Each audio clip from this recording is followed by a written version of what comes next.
네, 수험생 여러분 안녕하십니까. 소방 아카데미에서 필승 소방 영어를 강의하는 기승훈입니다. 자, 오늘 이 시간부터는 우리가 2022년 대비 기출 정리를 좀 시작할 텐데요. 여러분이 가지고 있는 교재, 이 교재입니다. 이것으로 기출 정리 끝. 2014년도부터 2021년까지 최근 8개년간 기출을 정리했고요. 유형별로 제가 이렇게 유형별로 이렇게 모아놓은 이유는 대부분의 기출 서적이 회차별 또는 뭐 연도별로 모아 있죠. 그래서 여러분이 공부하는데 물론 그게 또 장점도 있고 뭐 일장일단도 있지만은 일단은 여러분이 유형별로 좀 정리하기 쉽게 어법, 뭐 문법과 어법, 그다음 생활영어, 어휘, 독해 이 수준대로 이 순서대로 유형별로 조금 정리를 해서 저도 수험생 입장에서 좀 고민을 많이 했습니다. 회차별, 연도별이 좋을까? 유형별이 좋을까? 그래서 실제로 현장에서 강의하면서 많은 수강생들에게도 피드백도 받아봤고 그래서 이제 최종적으로 수험생 입장에서는 회차별이나 연도별보다는 유형별이 학습하는 데 훨씬 더 도움이 됐다라는 피드백을 요걸 근거로 이렇게 유형별로 기출을 정리했습니다. 자, 우리 책 보시면 여러분들이 보시다시피 각 연도별 그래서 출제 비율, 영역별 비율이 있죠. 출제 경향. 그리고 일단은 뭐 큰 출제 경향을 여러분께 말씀드리면 소방 영어는요. 다른 직렬과 다릅니다. 공무원의 대부분의 직렬은 독해가 절반, 딱 절반이죠. 10문제. 그리고 어법, 생활영어, 어휘 그리고 좀 뭐라 그럴까요? 일행직 같은 경우는 어휘의 비중이 좀 까다로우면서도 5문제 정도 차지하고 비중이 크지만 우리 소방영어는 경체 특체도 마찬가지죠. 일단 좀 눈에 두드러지는 특징이 독해의 비중이 거의 70%를 육박합니다. 그래서 적게 나올 때도 13문제, 12문제 많이 나오고 2021년 같은 경우는 뭐 독해가 14문제 나왔고요. 신경영 같은 경우 어휘 문제도 예전에는 단문형 빈칸 어휘만 묻던 식에서 수능형, 여러분 고등학교 때 모의고사나 수능에서 지문형 어휘 문제가 있었죠. 요렇게 지문형 어휘가 접목되는 식으로 그래서 지문 길이로만 따지면 독해 문제를 15문제 요 정도 이렇게 잡아도 될 정도로 독해 비중이 상당히 중요합니다.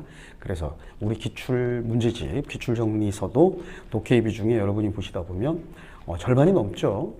그래서 일단은 순서대로 문법부터 끝내고 생활영어 그리고 어휘 그리고 독해에서는 프로젝터나 전자칠판을 이용해서 좀 세부적으로 구문 독해식으로 왜냐하면 독해를 사실 가장 좀 빠르고 제 입장에서 빠르고 조금 경제적으로 강의하는 방법은 딱딱딱 그 줄거리 주제 요약식으로 하면 뭐 1시간 안에 8개년 기출을 다 끝낼 수도 있어요. 그런데 실질적으로 여러분 수강생들에게 도움이 되는 강의는 구문식으로 좀 끊어서 세부적으로 좀 자세하게 해주는 강의가 더 도움이 되니까 독해 강의는 그런 식으로 진행을 한다는 것 여러분이 좀 알고 계시고 자, 뭐 굳이 뭐 서원이 길 필요 없고요. 오늘은 첫 시간입니다. 우리 책 페이지는 12페이지입니다. 12페이지고 자 문법 유형부터 시작을 하죠. 챕터 1.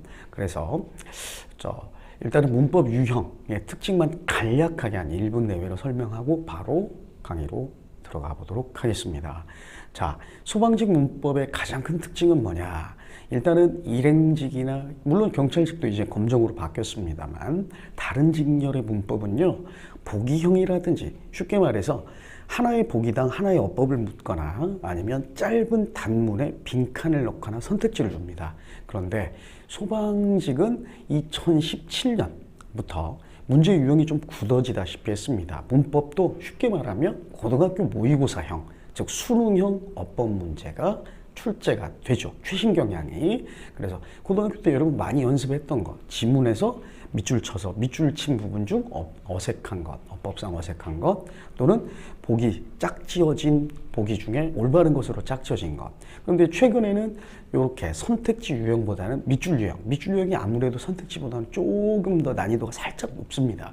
그래도 충분히 밑줄이 주어지면 우리가 포인트에 집중해서 풀 수 있는 분야이기 때문에 다른 직렬보다는 아무래도 문법 유형도 좀 우리가 대처할 수는 있다. 그렇죠? 밑줄 쳐져 있는 부분에 집중해서 요 포인트가 뭔가. 그래서 문법 문제를 풀 때는요, 방대한 문법 지식을 하나하나 다 적용을 하긴 하되 밑줄에 집중해서 과연 출제자의 의도가 뭔가, 여기에 왜 밑줄을 쳤나, 왜 요 부분을 과연 어떤 우리가 배웠던 기본 문법 시간 중에 과연 어떤 부분을 지금 출제자가 묻고 있는가. 그래서 포인트를 기억하셔야 됩니다. 포인트. 그때그때 맞고 틀리고만 확인하는 게 아니라, 자, 이 문제의 1번 밑줄, 즉 오답도, 제가 그래서 서원에 머릿말에 써놨듯이 오답도, 즉 답이 아닌 옳은 보기들도 왜 여기에 밑줄을 그어놨나, 출제자의 마인드로 포인트를 정리하는 습관을 좀 들이셔야 합니다. 따라서 강의해 나갈 때도 우리가 문법 유형도 정답만 확인하는 것보다는 이 부분이 왜 틀렸고, 그리고 출제자는 왜 이 부분에 밑줄을 그었나, 그래서 출제 포인트를 정리하는 식으로 요약하도록 하겠습니다. 자, 이렇게 문법 유형, 소방직 문법 유형을 좀 간략하게 정리해 봤고요. 본격적으로 우리 책 12페이지입니다. 자, 문법 편 강의로 기출 강의를 시작하도록 하겠습니다.